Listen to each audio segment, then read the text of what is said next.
Bueno, voy a dejar de compartir pantalla para que hagas la presentación, ¿ya? Una vez que ya comiences, ya comparto pantalla.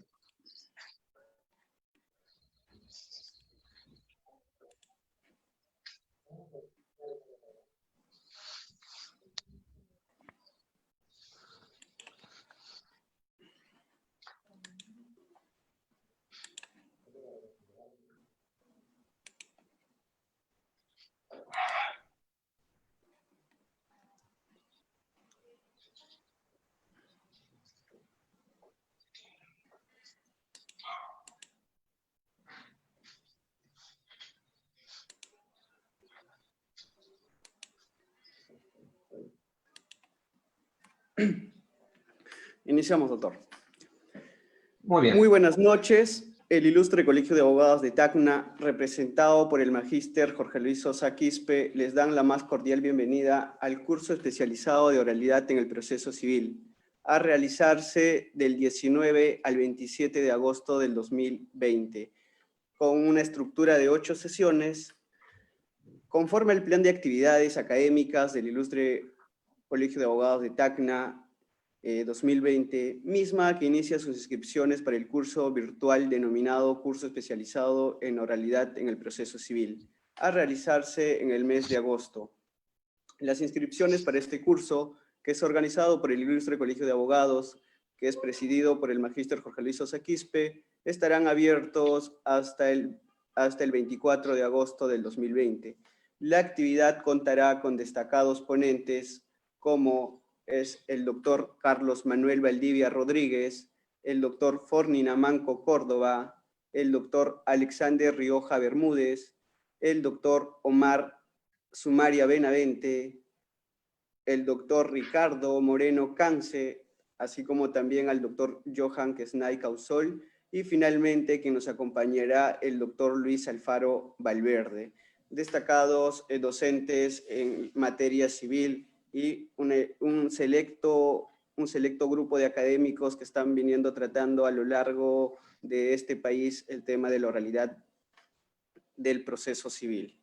En esta oportunidad, siendo ya las 7:18 del 19 de agosto del 2020, contamos con la presencia del doctor Carlos Manuel Valdivia Rodríguez.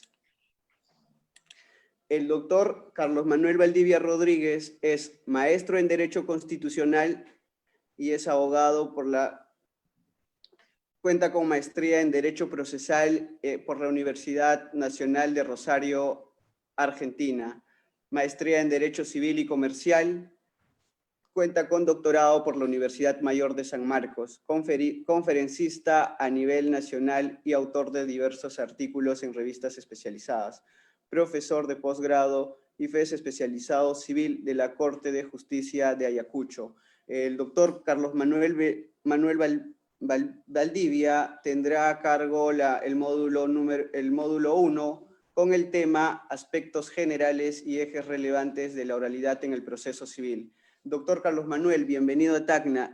Una vez más, es un honor contar con su presencia y qué mejor en el desarrollo de este curso especializado de oralidad en el proceso civil, ya que usted es un reconocido académico que cuenta con diversas publicaciones sobre la materia. Bienvenido a Tacna, doctor. Bienvenido al Ilustre Colegio de Abogados de Tacna. Muchas gracias, Clínio, por la presentación. Muchas gracias a todos los colegas que nos siguen el día de hoy. Y un honor para mí participar para el Ilustre Colegio de Abogados de Tacna y poder iniciar esta especialización en oralidad en el proceso civil. Así que, sin hacerlos esperar más, vamos a dar inicio a la actividad que me corresponde el día de hoy. Y para esto, para iniciar, vamos a compartir las diapositivas que hemos preparado el día de hoy para iniciar el tema que nos corresponde. Sin antes agradecerles a ustedes por participar, al Ilustre Colegio de Abogados de Tacna por la gentil invitación y un fuerte abrazo para todos los colegas que el día de hoy nos están acompañando de la heroica ciudad de Tacna. Muy bien, vamos a hablar en esta sesión los aspectos generales que tenemos que considerar para la implementación de la oralidad en el proceso civil, y en una segunda parte vamos a hablar de aquellos ejes relevantes que tenemos que tener en cuenta para entender las próximas charlas, las próximas sesiones que van a dictar los colegas ampliamente desarrollando los temas que voy a referir el día de hoy. En este contexto, debo señalarles que a partir del día 31 de julio del presente año, dentro de esta pandemia, la ciudad de Tacna, la Corte Superior de Justicia de Tacna, fue la novena Corte Superior de Justicia incorporada dentro de lo que es la oralidad en el proceso civil. Y forma parte de las otras cortes que ya se encuentran implementadas. Pero el día de hoy trataremos de explicar cómo se da esta implementación de la oralidad en el proceso civil, qué aspectos importantes debemos considerar para que tengamos un cabal conocimiento y podamos entender los temas que se van a venir desarrollando a lo largo de estas sesiones de esta especialización en oralidad en el proceso civil.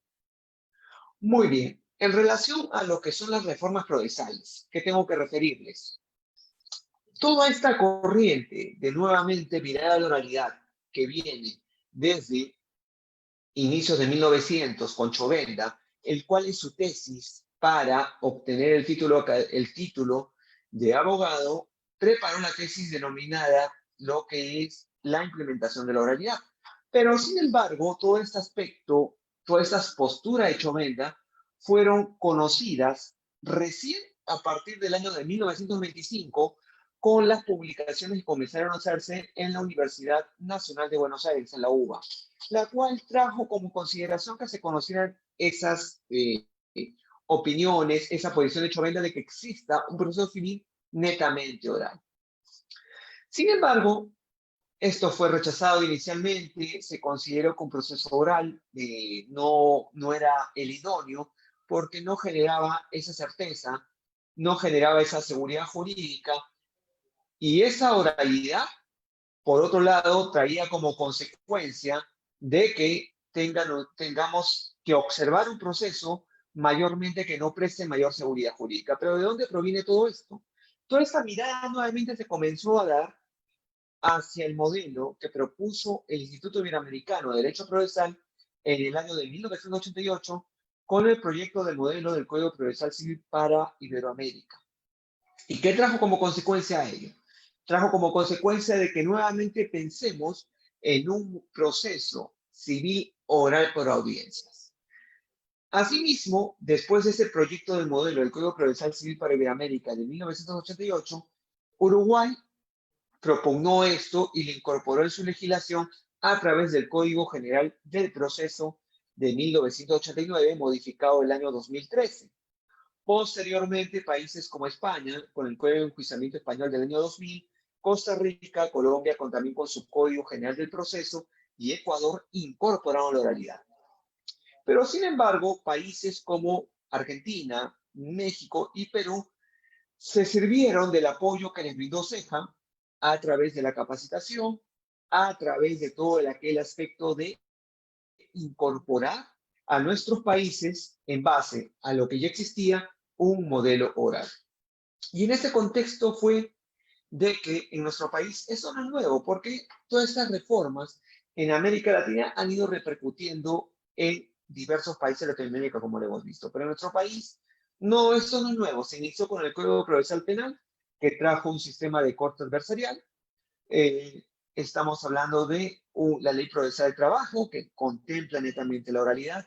Hasta en muchos casos lo contempla como un principio, lo cual yo no considero, porque para que sea un principio, esto implica de que inobservablemente tiene que tener oralidad, porque el proceso no se va a poder desarrollar de esa manera. No. La oralidad, estamos hablando que es una técnica para hacer más eficiente el proceso, para darle una resolución más rápida, pero no es un modelo de justicia, no es un esquema que con su inclusión o no pueda cambiar la estructura de nuestro proceso civil. En ese contexto, estamos hablando de una técnica, de un soporte, de un auxilio para hacer más eficiente el proceso civil.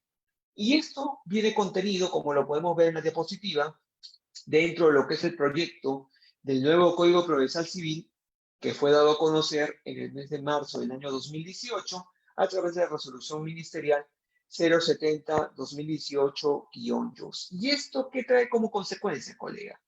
Trae como consecuencia de que nuevamente, como les señalé en la introducción, vemos la mirada a esa oralidad chovendiana, pero eso no es nuevo. Eso ya se ha encontrado incorporado en nuestro proceso civil. ¿Y qué trae como consecuencia? trae como consecuencia la aplicación de la oralidad de que esta tabla que vemos ahí, del promedio de duración de los procesos, se reduzca ostensiblemente. Ya no estamos hablando de que un proceso de desalojo dure 3 años, a más y pasa hasta la Corte Suprema, un proceso abreviado de prescripción adquisitiva puede durar hasta 5 años, de que un proceso de conocimiento, nulidad de acto jurídico, pueda durar hasta 6 años, un proceso de contencioso administrativo en el cual se pretende la resolución de la determinación de la SUNAT pueda expandirse hasta 10 años, no. Dentro de los primeros resultados que se establecieron durante el primer año de funcionamiento del módulo corporativo de litigación oral de la Corte Superior de Justicia de Arequipa, se llegó a determinar que la duración de los procesos se redujo hasta un 40%. Y vamos a ver a lo largo de esta exposición por qué se redujeron los plazos y qué fue lo que trajo como consecuencia de ello y debido a qué factores dio esto. Muy bien. Esta presentación que ustedes pueden ver ahí, que es Justicia de Papel, la realidad del Poder Judicial contada por quienes lo sufren, se ha colgado dentro del grupo de Facebook para las personas que están en este curso de especialización, en el cual van a poder apreciar extensiones, pero les recomiendo que lo puedan ver porque ¿qué les va a permitir esto? Les va a permitir dos cuestiones importantes que quiero compartir con ustedes el día de hoy. La primera, ¿cuál es? La primera, colegas, la primera cuestión que debo comentarles es de que les va a permitir ver los problemas, las dificultades que ocasiona un proceso escriturario. Aparte de la lentitud, el hacinamiento de espacio de los locales judiciales y que muchas veces la justicia se torne más lenta. No voy a comentar más de esto porque queda el video a disposición de ustedes, lo produjo el diario El Comercio el año 2019, se hizo público esto y se dio a conocer todo este esquema de la realidad judicial, porque toma la declaración de los directos intervinientes en este proceso, principalmente en la sede de Alzamora Valdés, donde se encuentran ubicados los juzgados civiles de la Corte Superior de Justicia de Lima. ¿Qué debemos decir en relación a lo que trajo el Código del año 93, el Código Procesal Civil, el cual fue incorporado, trajo un cambio sensible, un cambio notable en cuanto a lo que era el Código de Procedimientos Civiles? ¿Qué les debo referir en relación a esto, colegas?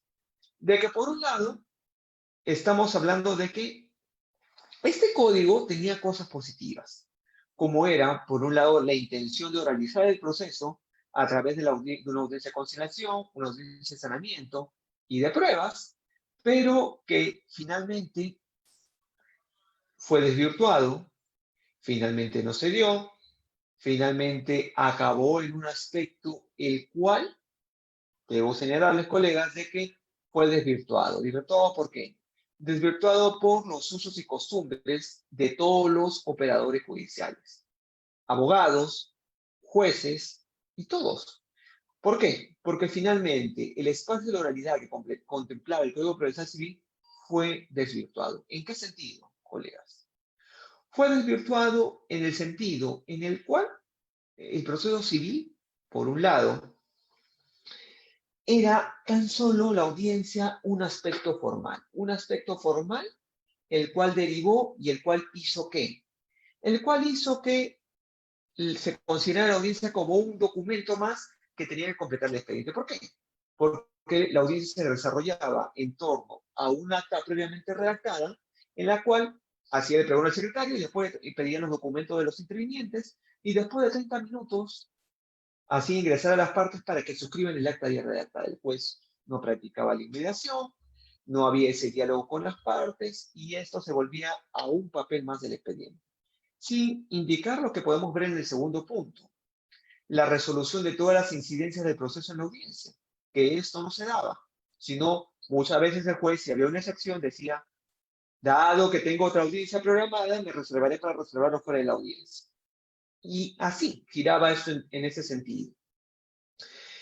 Y más aún si el año 2009, con la modificación del Código Procesal Civil, únicamente se dejó lo que es la audiencia de pruebas, para actuarse aquellas pruebas que sean susceptibles de actuación. Se retiró la audiencia de sanamiento y conciliación, se retiró la audiencia de conciliación y fijación de puntos controvertidos, y tan solo se volvió todo esto en un proceso más escriturario. Con la incorporación de TLC se creyó que así podía avanzar el proceso civil más rápido, pero ¿qué no se tomó en cuenta? Los aspectos que vemos ahí, misma estructura de juzgados, no se ha dado una mirada a la fecha a que se incorporen más órganos jurisdiccionales para reducirse la carga procesal excesiva. Una falta de presupuesto que va en no contratarse la cantidad de personal suficiente, que hace que los procesos, los delitos se encuentren paralizados, se encuentren sin darse cuenta por esa cantidad de procesos. Un tema muy anecdótico que debo comentarles es el año 2012, con la creación de la Corte de Lima Sur. A la Corte de Lima se le retiraron un promedio de 6 a 7 órganos jurisdiccionales. ¿Qué trajo esto? De que los demás órganos jurisdiccionales se llenaran de expedientes hasta un número de más de 2.000 expedientes. Trajo atraso, trajo como consecuencia aspectos los cuales redundaron en una pésima atención a los justiciables. Y por otro lado, también debemos mencionar la cultura del abogado de cobrar por escrito y no tener esa visión y ese norte de apuntar al cobro por procesos. Y así, esto derivó en que ese proceso oral, que contemplaba el Código Procesal Civil con las audiencias de manera oralizada, se desvirtuara y que finalmente se desarrollara hacia nuevamente virarse en un proceso escriturario con traslado del traslado, con el conocimiento que hacía un bucle interminable que finalmente no daba resolución al conflicto. ¿Y qué lecciones aprendidas nos dejó este fracaso de la oralización del Código Procesal Civil? En primer lugar, y creo que debemos apuntar hacia eso, la falta de compromiso de las partes en la participación de las audiencias. Es decir, no observaban lo que decía el juez, no observaban de que el juez no cumplía su rol de inmediación, de estar en contacto con las partes, de dirigir el proceso, sino se conformaban con que se elaborara un acta, se terminara la audiencia en sentido formal y esta culminara. La necesidad de cambio en la estructura de juzgados tampoco se dio. Se trabajaba bajo la misma estructura, en la cual un juez se ocupaba de su personal, se ocupaba de todos los aspectos logísticos, administrativos del órgano jurisdiccional. Pero debemos rescatar lo positivo, que el Código Procesal Civil trajo cambios importantes y deben corregirse esos errores. Por otro lado, una falta de capacitación a jueces, abogados y servidores judiciales, que no se dio. Se dio el Código Procesal Civil y sobre la marcha se comenzó a aplicar. Únicamente se reunió, recuerdo en mis clases de Procesal Civil que recibía en la universidad, nos comentó el profesor de que cuando se dio el Código Procesal Civil se reunió a todos los jueces de Lima y de otros lugares en una sede en Huampaní y se les capacitó en un solo día, sin explicarle a cabalidad las instituciones y sin tampoco darse el espacio para explicar a los abogados, a los estudiantes de Derecho, los cambios que traía, que creo que es algo que se están ocupando los colegios de abogados de buscar capacitar a sus alineados frente a los nuevos derroteros que trae la implementación de esta oralidad. Ahora bien, hablemos de los principios del proceso escrito, para luego pasar a lo que trae como novedad la oralidad. El proceso escrito, en cierta manera, genera la desconcentración. Desconcentración, ¿por qué? Porque diversos actores van a participar para el proceso. Cada cual tiene su rol para esto. Y, por otro lado, se habla de que va a existir una seguridad jurídica que van a traer, en este caso, los escritos presentados de esa manera, porque se va a perenizar, no se va a poder tergiversar esta información. Falta de mediación, evidentemente, porque si le digo que la audiencia tan solo era una mera formalidad de proceso, estamos hablando de aquel aspecto del cual nos indica de que no existía una preocupación de que el juez cumpla a cabalidad los principios procesales contemplados en el Código Procesal Civil, reglas legales de valoración de la prueba, la libre convicción, sin explicarse o fundamentarse, sin hacerse el debate en torno a los medios probatorios incorporados, el predominio de la formalidad sobre los fines del proceso, que el proceso escriturero traía eso. Artículo 9 del título preliminar del Código Procesal Civil que habla del principio de verificación y formalidad que era aplicado de manera estricta. Si alguien quería presentar un pedido en el interior de la audiencia, ¿qué nos decía el juez? Señor juez, señor abogado, perdón, preséntelo por escrito para resolverlo posteriormente a la audiencia. Pedían esa formalidad. Si queríamos presentar un documento, el juez no nos permitía, nos hacía que lo presentáramos por escrito, entre otros múltiples aspectos que puedo seguir comentando. no se daba la dirección del proceso y la publicidad, entre otros aspectos. Y bien, hablemos ahora de este cambio que trae la oralidad y lo que trae este proceso por audiencias. Que estamos hablando de que no se está dando un proceso puramente oral, sino estamos hablando de un proceso que trae una parte escrituraria y una parte de oralidad. ¿A qué me refiero con esto, colegas? Que la parte escrituraria se va a establecer a través de los actos postulatorios. Se va a presentar la demanda de manera escrita, se va a presentar la contestación de manera escrita. Evidentemente, en esta pandemia se está permitiendo a que se emplee la mesa de partes virtual, pero cuando eso termine, y también tomando en cuenta los medios probatorios, porque, por ejemplo, no vamos a pensar de que en un proceso único de ejecución que tiene un título o valor, que tiene eminentemente que verificar sobre los requisitos formales, lo podemos presentar de manera virtual. Evidentemente el juez nos va a requerir a que lo presentemos por escrito, entre otras múltiples situaciones que se pueden dar dentro del contexto de la mesa de parte virtual que no permite a cabalidad hacer uso de ese derecho a la tutela jurisdiccional efectiva de manera irrestricta. Actos impugnatorios trascendentes que se tienen que seguir presentando de manera escrita dentro de este proceso por audiencias, resoluciones relevantes que se van a tener que seguir expidiendo de manera escrita. Una de ellas, ¿cuál es, por ejemplo, colegas? Es la sentencia. Si bien es cierto, la sentencia va a ser leída de manera oral, igual como cualquier resolución que el juez les pida en el espacio de la audiencia oral, tenemos que tener en cuenta un aspecto importante, un aspecto relevante, que ¿cuál es, colegas? Es el siguiente que les voy a comentar, que es que por un lado deben considerar cada uno de ustedes de que si se emite una resolución y es impugnada, lo que va a generar es de que para efectos de que el órgano superior lo pueda revisar, se va a hacer la transcripción de esa resolución, en algunos casos. Pero la sentencia, evidentemente, si se va a expedir, se va a indicar que se está haciendo de manera oral, tienen ustedes que tener en cuenta un aspecto importante. ¿Cuál es? ¿En qué consiste? Consiste en lo siguiente, colegas. Consiste en que el fallo lo va a indicar el juez, va a indicar los aspectos relevantes según el derecho, pero sin embargo, posteriormente va a tener que emitir la sentencia de manera escrita. En cuanto a la oralidad, ¿qué se aplica en ese proceso oral por audiencias? Decisiones interlocutorias, ¿qué implica? Implica de que el juez resolverá cualquier incidencia en el interior y en el espacio de las audiencias. Por otro lado, se va a dar la actuación de prueba, sí, pero no que el juez lea el escrito de demanda o el escrito de contestación y diga a los puntos 1, 2, 3, 4 y 5 del escrito de demanda o 6, 7 y 8 del escrito de contestación, admítase y agréguese a los... No, señores. Cada medio probatorio, el juez lo que hará es indicar en qué consiste, el abogado proponente esa prueba lo sustente, que diga la otra parte lo pertinente y se decida si se incorpora o no esos medios probatorios, tomándose en cuenta de que sean hechos relevantes y que guarde concordancia con los hechos controvertidos en el proceso. Va a haber una exposición del caso al iniciarse la audiencia preliminar y va a finalizar con los alegatos de clausura en el espacio de antes de emitir sentencia. Y como pueden ustedes apreciar, este proceso oral por audiencia no trae un proceso puramente oral, sino un proceso que tiene una mixtura del proceso oral y del proceso escrito.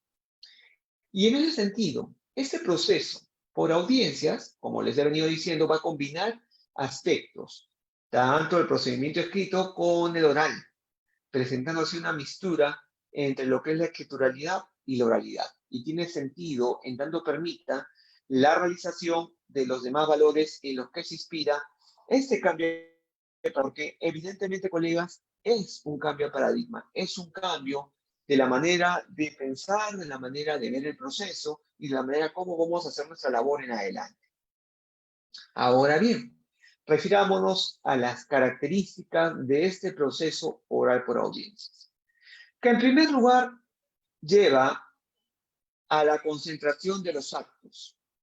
Es decir, si se han presentado 10, 20 o más escritos o menos escritos después de convocar a la audiencia preliminar, No vamos a esperar de que el juez expida un proveído o expida una resolución por cada uno de sus escritos. ¿Qué se va a hacer? Lo que se va a hacer es darse el espacio, darse la atención para que todos esos sean concentrados y resueltos por el juez en el espacio de la audiencia. La inmediación, ¿que a qué va a conllevar, colegas? Va a conllevar de que no únicamente ese juez se encuentre presente, no, sino aparte de eso, va a conllevar, colegas, a que también demos la mirada a aquel aspecto el cual va a conllevar, va a referir a que el juez resuelva y cumpla su rol de director del proceso en contacto con las partes. Otro aspecto que tenemos que tener en cuenta es la prueba girará en torno al principio de valoración conjunta. ¿Ya que conlleva este principio de valoración conjunta, colegas? Conlleva que el juez evaluará todas las pruebas de manera conjunta sin que una tenga preponderancia en relación a la otra. Todas tendrán que ser apreciadas en ese espacio. La publicidad, que al ser las audiencias videograbadas, va a permitir que cualquier parte pueda recurrir a ellas y se encuentren colgados en el sistema integrado judicial. La sustancia predomina sobre cualquier formalidad. ¿Cuál es la finalidad del proceso? Que es el aspecto de fondo, resolverse el conflicto. Y todos los actos procesales que se realicen van a girar en torno a la resolución de este conflicto. Ahora bien, pasemos a esta parte en la cual vamos a hablar de las ventajas que trae este proceso oral. Un proceso con juez, un proceso con un juez presente, un juez que conoce el proceso, que no únicamente se va a nutrir la información que le dan sus secretarios, sino lo que va a pasar y lo que va a traer como consecuencia es de que este juez participe, escuche e intervenga y resuelva con las partes procesales. Poderes de ordenamiento procesal del juez que va a conllevar a que el juez emplee aquellas facultades de dirección, aplicando procedimientos, aplicando multas, aplicando hasta detención si una parte no concurre, un testigo no concurre a la audiencia, oficial del Ministerio Público en caso corresponda, entre otros múltiples aspectos que se encuentran contemplados en el Código Procesal Civil en los artículos 52, 53 del Código Procesal Civil y siguientes. Un proceso más limpio, ¿por qué? Porque no va a haber esa cantidad de escritos, no se va a ver el aspecto de la justicia y papel, sino se van a presentar escritos únicamente que se van a remitir al escrito de demanda y de contestación. Pero ¿cuál es el problema que trae la presentación múltiple de escritos? Se pierde espacio, genere más trabajo a los auxiliares jurisdiccionales. Y otro aspecto el cual ustedes tienen que tomar en cuenta, que ¿cuál es, colegas? Es el aspecto relativo a que la presentación de escritos hace que el proceso se torne más lento. Algunas partes pueden presentar un escrito para que no se sentencie, porque esperar hasta que se notifique, se ponga a traslado, nuevamente regrese el expediente al despacho, va a hacer que el proceso se retrotraiga. Más simplicidad, celeridad y buena fe procesal. ¿A qué conlleva todos esos aspectos? Simplicidad en cuanto a la formalidad del proceso. El proceso va a ser más fácil su tramitación, se va a imprimir más celeridad y va a girar en torno a la buena fe de las partes, que todos van a apuntar hacia la resolución del conflicto. ¿Y el juez por qué va a tener una mejor posición para valorar la prueba? Con un aspecto muy sencillo, colega, ¿cuál es? ¿En qué conlleva esto? De que el juez, ese juzgador que recepciona la prueba, decide qué prueba se admite, qué prueba no se admite, qué prueba se desestima, va a tener claro el panorama en torno a las pruebas con las cuales va a construir su sentencia. Y ahí va a aplicar lo que es el case manager, que es, en este caso, la gestión del caso que va a hacer el juez frente a la resolución del conflicto. Por otro lado, va a facilitar esto el esfuerzo probatorio de las partes. La parte se va a esforzar en dar los argumentos para que se incorpore y la parte contraria para que no se incorpore. Y si la parte contraria considera que esa prueba es débil, le desfavorece, indicará los fundamentos respectivos para ello. Por otro lado, tenemos que tomar en cuenta el aspecto relativo a cómo se da esta oralidad. Esa es la parte para que podamos entender este aspecto necesario para saber cómo se viene dando esto. Esto parte de una creación, podríamos hasta denominarla como pretoriana de parte del Consejo Ejecutivo del Poder Judicial, porque esta oralidad no se ha dado con ninguna reforma legislativa, se ha dado a través de este proyecto piloto para la modernización del despacho judicial de los juzgados civiles que se dio con la expedición de la resolución administrativa 124-2008-CE-PJ de fecha 26 de abril del año 2018, elaborado por el Centro de Estudios de Justicia de las Américas, CEJA, que el año 2017, a finales, a mitad de año, durante la gestión de Ubelín Neos, se pidió el apoyo al Centro de Estudios Jurídicos de las Américas, CEJA, para que ayudara a estructurar un proyecto el cual permitiera, el cual consiguiera que esta oralidad pueda ser incorporada al proceso civil sin ningún cambio legislativo. Y así se hizo esto y se propuso, dentro de este proyecto que propuso CEJA, implementar este plan piloto mediante la creación de una oficina judicial. ¿Para qué? Para deslindar las labores administrativas del juez y únicamente se ocupe de la labor jurisdiccional. Y así podemos ver que no se ha dado una modificación legislativa, sino que se ha hecho. Se ha reinterpretado las normas procesales contenidas en el Código Procesal Civil. Por un lado, estamos hablando de que se ha reinterpretado el artículo 2, el 3 y el 5 del título preliminar del Código Procesal Civil. ¿En qué sentido? En el siguiente sentido, colegas. ¿De qué?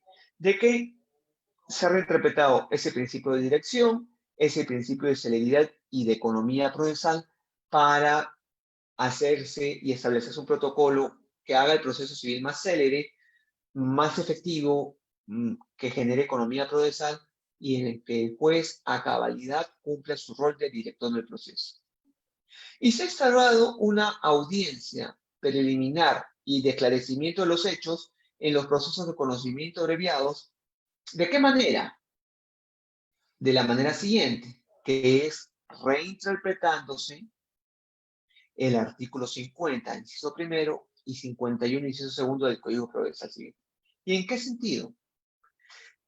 Este artículo dice que el juez puede adoptar aquellas medidas, puede adoptar el proceso en el sentido de que permita alcanzar sus finalidades y resolver el conflicto. Y en ese sentido se ha incorporado la audiencia preliminar dentro de esta facultad que tiene el juez, dentro de esta facultad que le permite que adopte las medidas más necesarias para la resolución del conflicto y hacer que este no tenga paralizaciones innecesarias, entre otros aspectos que contempla esa norma.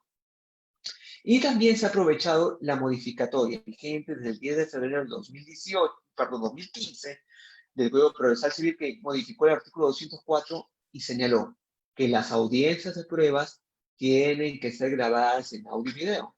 ¿Y la excepción cuál es? La excepción es de que se venga realizando con el levantamiento de un acta que describa todas las incidencias de la audiencia. Yo debo hacer una crítica en ese aspecto, que yo considero que el Consejo Ejecutivo, antes de pasar directamente a la oralidad, a través de este plan piloto, debió, para ir haciendo que la comunidad jurídica, los abogados, los estudiantes de Derecho se vayan familiarizando, lo que debió hacer es lo siguiente: dotar a cada uno de los despachos civiles de las diversas Cortes Superiores de Justicia para que vayan aplicando este artículo 204 en sus audiencias, para hacer que se familiarice la comunidad jurídica en relación a esto. Antes de que se diera la oralidad en la Corte Superior de Justicia de Arequipa a finales del año 2018, muchos jueces, yo me incluyo en ellos, yo comencé a hacer el año 2016, en el mes de septiembre, específicamente el 5 de septiembre, de grabar mis audiencias en este espacio que me permitía la aplicación de la tecnología para las audiencias. Y se grababan, pero principalmente el problema de la carga procesal hizo de que no pudiera desarrollar esta práctica en todos los procesos y finalmente los circunscribí únicamente a los procesos sumarísimos. Y así tengo conocimiento que otros jueces de otras cortes lo vienen haciendo porque, como les digo, de todo el universo de 33 cortes superiores de justicia del país que existe a la fecha, la incorporación tan solo se viene dando en 9. Bueno, se entiende que a partir del mes de septiembre se inicia la oralidad en la Corte Superior de Justicia del Cusco, que sería la 10ª Corte incorporada. Pero para esto tiene que haber un plan de trabajo, tiene que haber el asentimiento de jueces, entre otros aspectos que vamos a ver en la segunda parte de esta clase. Y así, ¿qué podemos referir? ¿Cuáles son las bases para la aplicación del Plan Piloto de Oralidad Civil. Por un lado, colegas, estamos hablando de problemas que generan la escrituralidad y el entorpecimiento del decurso regular del proceso. ¿Y esto a qué conlleva?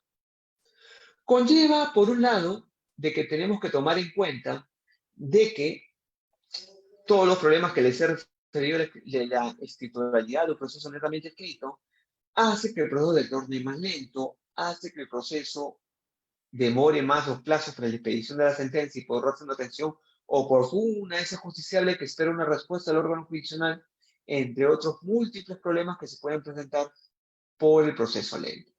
Justicia lenta se dice que no es justicia, y este espacio genera eso.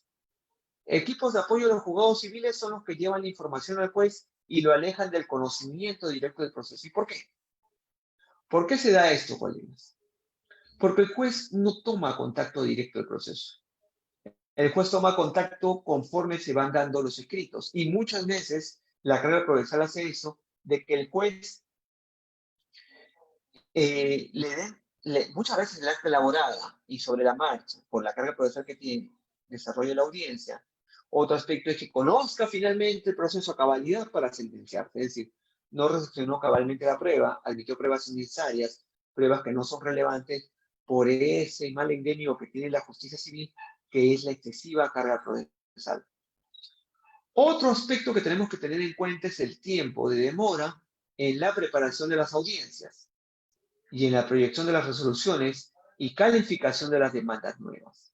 ¿Y a qué conlleva esto, colegas? Conlleva a que preparar una audiencia toma un tiempo y la proyección de las resoluciones y calificación de demandas nuevas toma un tiempo el cual el juez prefiere aprovecharlo para sentenciar y delega esas tareas, cuando no debería ser ello lo adecuado. ¿Qué otro aspecto debo indicar en relación a eso? De que muchas veces ese cambio normativo que trajo la modificación del Código Procesal Civil el año 2009 trajo como consecuencia, ¿qué, colegas? Trajo como consecuencia el aspecto relativo y que ustedes deben considerar que cuál es. Es ese aspecto el cual conllevó a que ese auto, finalmente, que reemplazó las audiencias, que es el auto de fijación de puntos controvertidos y saneamiento probatorio, no lo haga el juez, sino lo proyectan los secretarios. ¿Por qué? Por el tema relativo a la excesiva carga procesal. Y así vemos que aquellas incorporaciones que ha hecho el legislador no fueron pensados en torno a la realidad, porque yo pienso que todo cambio tiene que darse con la incrementación de órganos jurisdiccionales para que tenga resultados óptimos y necesarios. Como se ha dado en el nuevo Código Procesal Penal, se ha dado en la justicia laboral, pero lastimosamente, colegas, en la justicia civil se está actuando y se está aplicando la oralidad con los órganos jurisdiccionales que hay. No se está dando con más ampliación de los órganos jurisdiccionales, sino con lo que hay. En Tacna son 3 juzgados civiles los que han pasado la oralidad. Y esto hace de que recién se piense en disminuir la cantidad de procesos cuando se pasa la oralidad y se siga manteniendo en otros órganos jurisdiccionales esa excesiva dilación de los procesos. Asignamiento de espacios judiciales por el asignamiento de esos espacios en los juzgados civiles, ¿qué trae como consecuencia? Trae como consecuencia algo que ustedes deben considerar. ¿Qué es, colegas? ¿Qué es? Que es el aspecto relativo a que cada uno de ustedes considere que vean el documental de Justicia de Papel, vean los procesos que no se resuelven y tienen una data de muchos años atrás, se generan muchos tomos de expedientes. ¿Y qué hace esto? Que sea difícil su maniobrabilidad, que un juez, en esta pandemia, por ejemplo, sea una disposición en la cual los jueces tenían que llevarse los expedientes para resolverlos en sus domicilios. Pero, señores, los jueces pueden llevarse los expedientes, los cuales tienen varios tomos. La respuesta es que no. Van a preferir llevarse el expediente que tiene un máximo de 2 tomos por la maniobrabilidad. Ahora bien, vamos a responder la pregunta: ¿cómo se construyó este plan piloto? ¿Cómo se dio? ¿Cómo se construyó? ¿Cómo se estableció? Como les digo, CEJA participó en esto, efectuó un diagnóstico en las Cortes de Lima, en la Corte Superior de Justicia de Arequipa, hizo encuestas, habló con los operadores judiciales, con los abogados, para hacer ese diagnóstico, que también consistió en analizar todo nuestro marco normativo. También mecanismos participativos, como les digo, las encuestas. Hubo una propuesta de un modelo de gestión después de seguirse esos dos mecanismos previos para que a través del mecanismo participativo, con ya la propuesta que estaban planeando ellos, validaran ese modelo de gestión y detectar obstáculos para su implementación. Posteriormente se dieron recomendaciones para la implementación después de seguirse esos 4 pasos que les he señalado. ¿Y cuáles fueron sus objetivos específicos? A través de ese diagnóstico situacional, hacerse una propuesta. Diseñar un modelo de gestión de los juzgados seleccionados en base a un modelo distinto, en el cual el juez va a tener una tarea netamente jurisdiccional y otra persona se va a encargar de la tarea administrativa. Se van a elaborar nuevas formas de realizar los procesos de trabajo para la elaboración de resoluciones, es decir, se va a trabajar en base a formatos, a criterios adoptados por todos los jueces componentes de ese órgano. No vamos a esperar que el primer juzgado tenga un criterio distinto al segundo juzgado, no, sino el primero, segundo y tercer juzgado van a ir en el mismo sentido y hacia el mismo norte, porque están incorporando nuevas figuras para esos fines. Una modificación orgánica en la que principalmente se enfocaría en la creación de una oficina judicial. Y así podemos ver la reseña de las Cortes Superiores de Justicia incorporadas, que eso se va a compartir finalmente con los colegas que están participando en el curso, estas diapositivas, que es, primero se implementó la Corte de Arequipa, posteriormente la Corte de la Libertad, posteriormente la Corte de Lima, pero con el detalle que frente a la carga procesal excesiva que tenía la Corte de Lima, se estableció un periodo de emergencia de 6 meses en la cual se incorporó 14 secretarios judiciales para que ayuden a disminuir la carga procesal de esos órganos judiciales que pasaban oralidad. De ahí, posteriormente, la Corte Suprema de Justicia de Ventanilla, que se encuentra conformado por un juzgado de paletrado, fue la primera que incorporó un juzgado de paletrado, de Ventanilla en Perú, y así por los órganos jurisdiccionales que vemos en la diapositiva. Por otro lado, la Corte de Ica, que fue la siguiente incorporada, que también tiene un juzgado de paletrado y 3 órganos jurisdiccionales civiles y una sala civil. La Corte de Lima Norte, que funciona con todos sus órganos jurisdiccionales, los 6 que tiene esa Corte, designado 2 para ejecución y 4 para trámite. La Corte del Callao, que sí debemos señalar, tiene 6 órganos jurisdiccionales y tan solo 2 participan en la oralidad. Y por otro lado, la Corte Superior de Justicia del Santa, que entró en funcionamiento el 13 de marzo dentro de la pandemia, y finalmente, como les referí, la Corte Superior de Justicia de Tacna, de a partir del 31 de julio del 2020, con 3 órganos jurisdiccionales. Y en ese contexto, colegas, finalmente voy a responder las preguntas que tengan a bien hacerme. Vamos a pasar con el segundo tema que me corresponde desarrollar el día de hoy, que es, ya vimos cómo se dio la implementación, ya vimos que nos ha dado una reforma legislativa, ahora hablemos de todos aquellos aspectos relevantes que tenemos que tener en cuenta para adelante, para las demás sesiones que van a dar los destacados colegas que van a abordar también este curso de oralidad. Muy bien. El cambio que trae, y un primer aspecto que tenemos que considerar cada uno de ustedes, es de que la oralidad no implica y no es la verbalización. ¿Qué es esto, colegas? ¿Qué implica esto? ¿A qué conlleva? Conlleva a que la oralidad es una metodología para generar información, pero no vamos a esperar de que el abogado se presente a leer su escrito de demanda o su escrito de contestación, sino que oralice, que establezca los aspectos generales.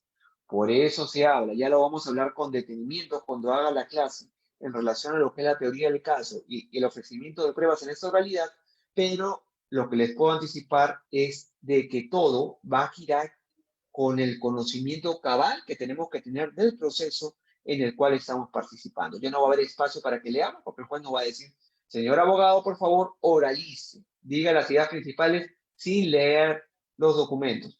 Pero, ¿qué podría ser necesario en ese contexto? Tener una hoja de repente que nos indique los puntos importantes para recordarnos y poder efectuar esa alegación oral. No leer a cabalidad, mi pretensión es tal, no, señores, es conocer a cabalidad lo que estamos sosteniendo. Por otro lado, tenemos que tomar en cuenta que el solo hecho de emplear el lenguaje oral no corresponde a que la oralidad funcione de forma adecuada, porque las decisiones de los jugadores se van a sustentar en la información que se genera y es aportada por las partes. En ese sentido, de instaurar un sistema oral radica en que hasta el momento la audiencia es el mejor método para garantizar una alta calidad de la información. Y así tenemos que considerar que la audiencia es el centro de la decisión. ¿Y a qué conlleva ese centro de la decisión?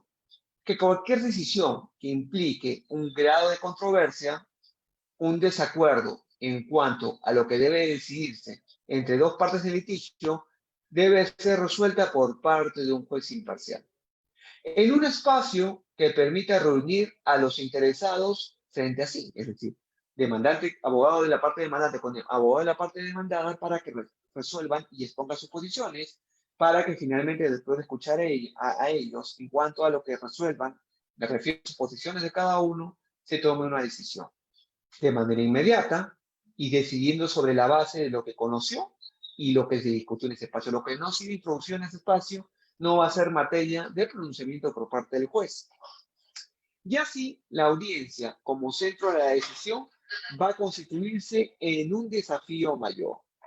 Un desafío mayor que va a involucrar a los abogados y jueces y tiene que ver directamente con el formato y el método de trabajo utilizado. Así, ¿ello qué conlleva, colegas? Conlleva a que el diseño de las audiencias va a obligar a todos los intervinientes a desterrar por completo un arraigado instrumento de nuestros procesos judiciales que es el expediente judicial. No debemos acostumbrarnos ya a presentar todo por escrito o al finalizar la audiencia, señor juez, al índice alegatos por escrito, no, porque eso va a iniciarse con alegatos de apertura o presentar nuestras pretensiones a modo de alegato de apertura y va a concluir con los alegatos de clausura en la cual construiremos los fundamentos para que el juez haga la sentencia.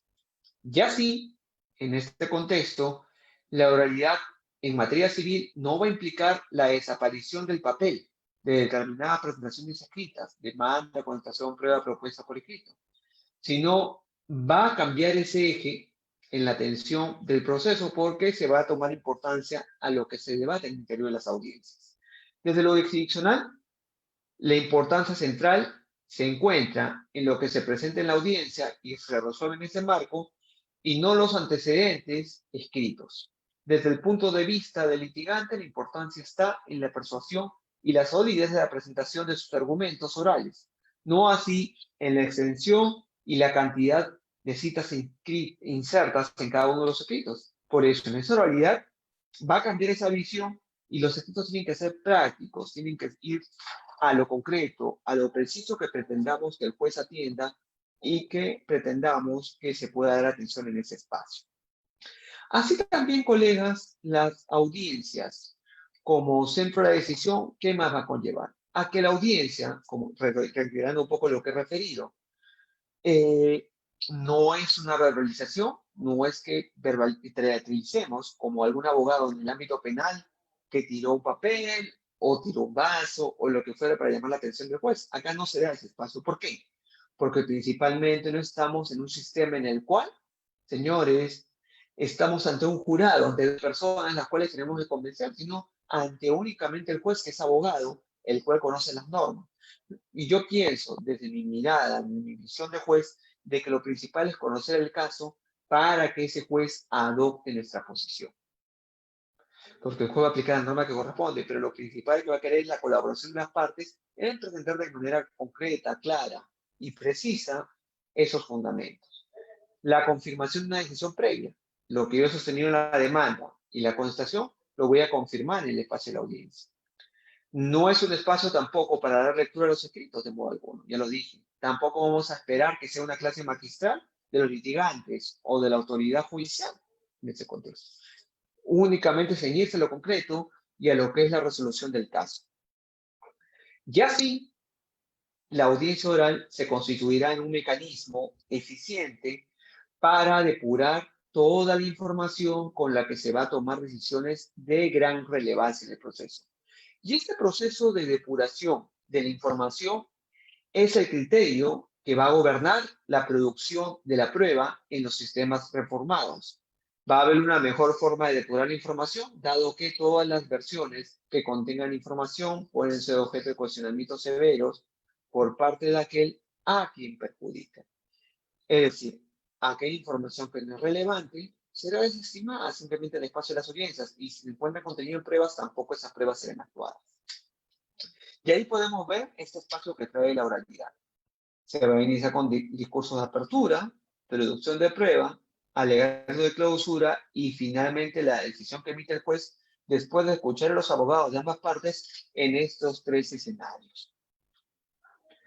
¿Y va a implicar un cambio radical del modelo de despacho judicial? Evidentemente que sí, ese es otro eje. Este eje implica y conlleva que tengamos una mirada distinta a lo que es un despacho judicial actual y lo que va a venir en esta oralidad. ¿Por qué?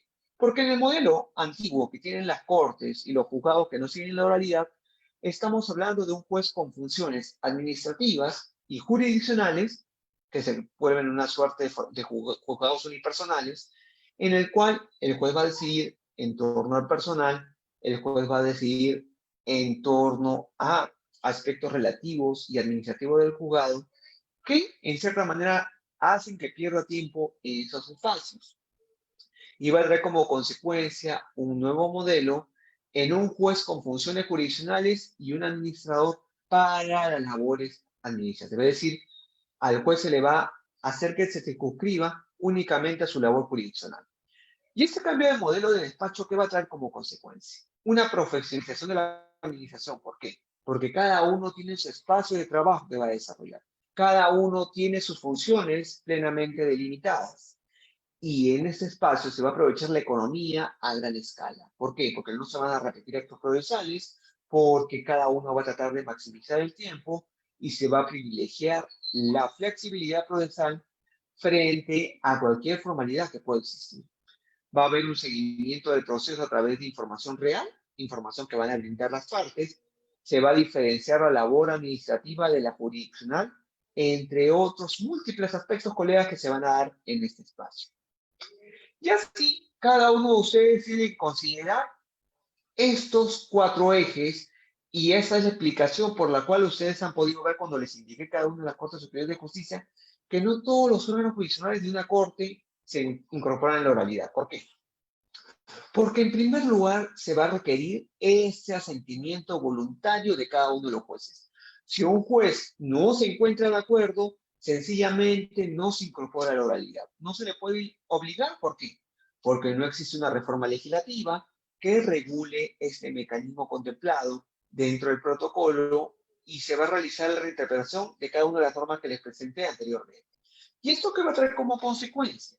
De que el juez que se acoja a la oralidad tiene que firmar un compromiso de someterse a los reglamentos, a los protocolos establecidos por el Consejo Ejecutivo del Poder Judicial. Va a existir un abandono del juez de esa zona de confort laboral. ¿Por qué? Porque evidentemente la oralidad trae mayor trabajo al juez. Que se concentre en el espacio de las audiencias, que ese juzgador, por otro lado, tenga en cuenta la construcción de la audiencia. ¿Y qué produce la audiencia? Produce un desgaste, produce de que ese juzgador, ese juez, tenga que realizar 3, 4, 5 audiencias, que evidentemente produce cansancio y un desgaste. Por eso les digo, es necesario que en este espacio sean concretos en cuanto a sus intervenciones y conozcan el caso, porque van a permitir que la tarea en la audiencia sea más dinámica. Va a existir así un abandono del juez de su zona de confort. Y se va a superar también la falta de entendimiento entre los jueces para realizar el trabajo en equipo a través de un sistema modular. Va a haber la figura de un juez coordinador. El juez va a coordinar con todos los jueces en cuanto a criterios, en cuanto a la aplicación de precedentes, de plenos, para la resolución de los conflictos. Y asimismo va a haber estándares de resoluciones para la calificación de las demandas, para los proveídos, entre otros aspectos que les puedo comentar. ¿Cuál es el principal problema que se genera y lo que genera falta de predictibilidad? Es de que el juzgado A frente al juzgado B resuelve de manera distinta, basado principalmente en la independencia de cada juez, que es evidente. Pero no hay ese espacio de diálogo, muchas veces los jueces no conversan, no concuerdan decisiones para adoptar un mismo criterio, sino cada cual adopta una posición distinta. Hay jueces, por ejemplo, que piensan que la mejor manera de deshacerse de la carga procesal es buscar la manera de distribuir esa carga, de ver la manera de dividirse, de remitirlo a otro juzgado, frente a otros que puedan ver que la mejor manera de resolver el conflicto. En este espacio de oralidad, en la cual va a haber un juez coordinador, va a haber una junta de jueces que se va a reunir mensualmente, van a haber criterios comunes y no va a existir ese panorama, que es algo que yo debo demostrar. Va a haber también un cambio de estructura organizacional. ¿Por qué? Porque la organización de ese despacho va a ir en sentido distinto. Porque, como les digo, va a haber una homogeneidad de los procesos de trabajo, va a haber un establecimiento de ese comité o junta de jueces con la figura de un juez coordinador que es designado por el plazo de un año, puede ser también reelegido y tiene que ser un juez titular de ese módulo.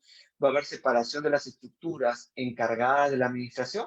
El administrador se va a encargar de establecer la agenda del juez, se va a encargar de atender al público, se va a encargar de ver el tema personal y que todo funcione y monitorear el trabajo de cada uno de los componentes de ese módulo. Va a haber una nivelación de la importancia de responsabilidades jurisdiccionales y administrativas porque se va a poder identificar qué función realiza cada uno y si eso funciona mal, se va a poder identificar esa persona para tomar las acciones correctivas.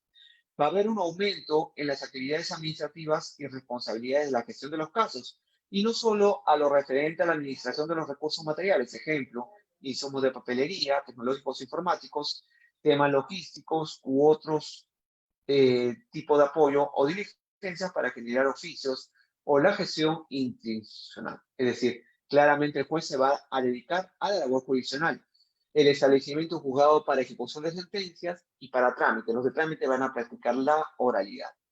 Muy bien, pues vamos a este punto, pero lo voy a decir de manera sucinta porque va a haber la clase del doctor Moreno Cance, el cual va a dedicarse a hablarles únicamente al aspecto relativo a lo que es la conciliación extrajudicial.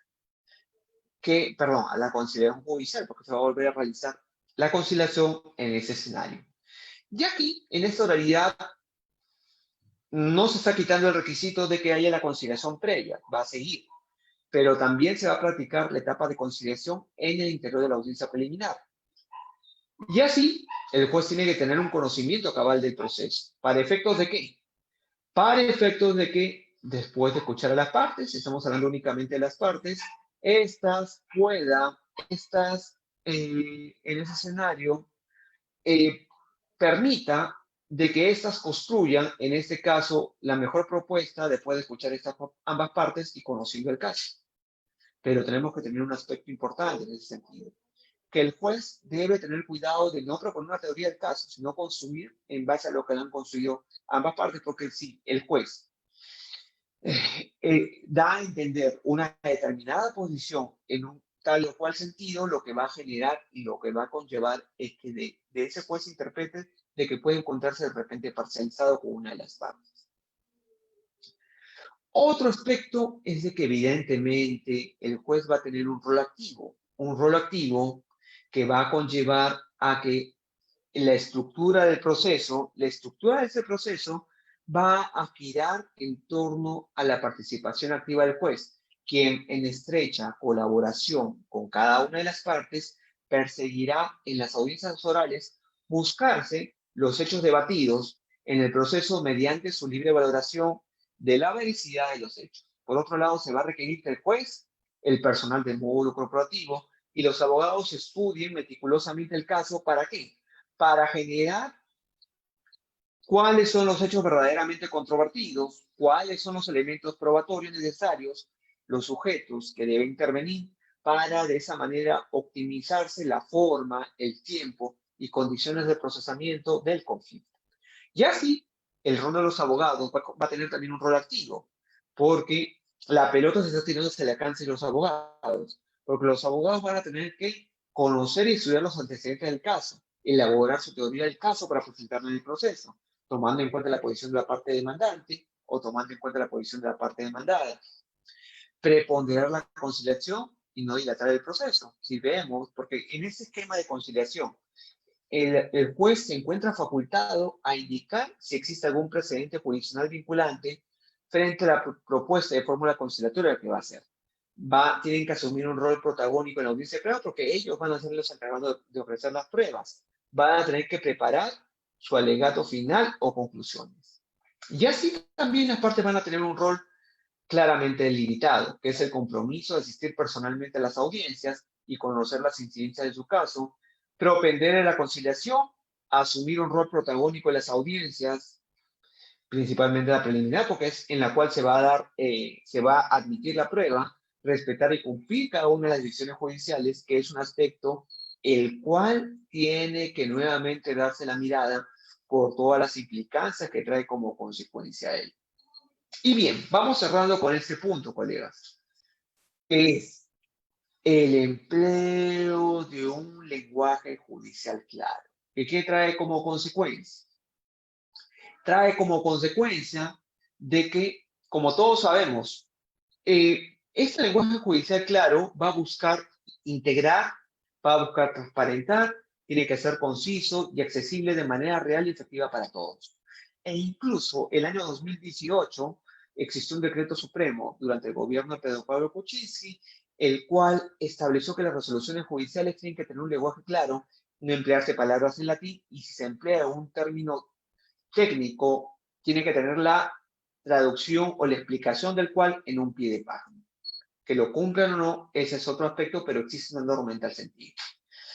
Pero este lenguaje judicial, claro, que trae la oralidad, toma en consideración que el lenguaje jurídico tiene su propio tecnolecto y se encuentra dotado de terminología específica que no conoce el común poblador o la sociedad que acude a un proceso judicial.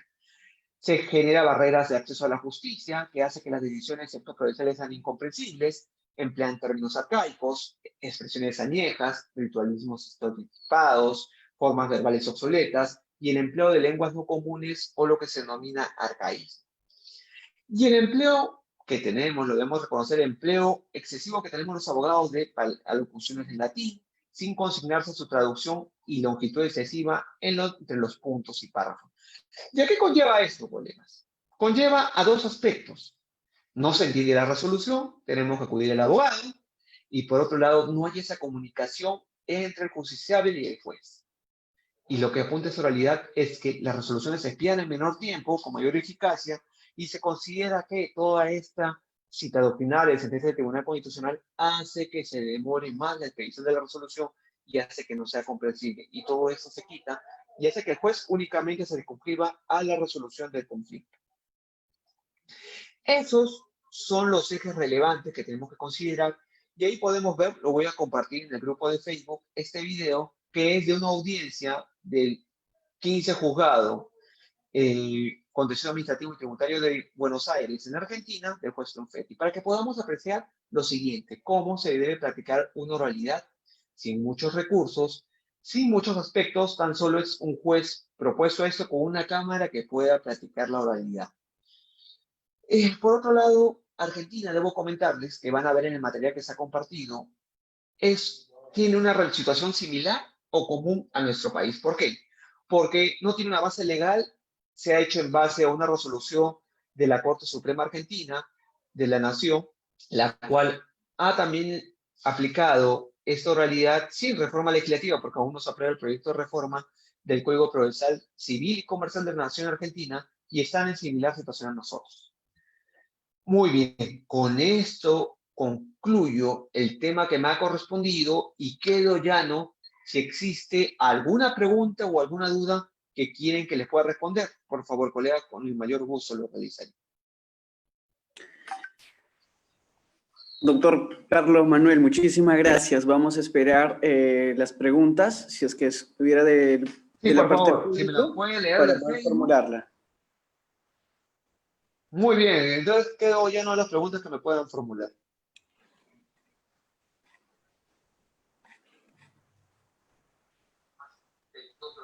Civil, Comercial de la Nación Argentina, y por favor, colega, con el mayor gusto. Doctor Carlos Manuel, muchísimas gracias. Vamos a esperar las preguntas.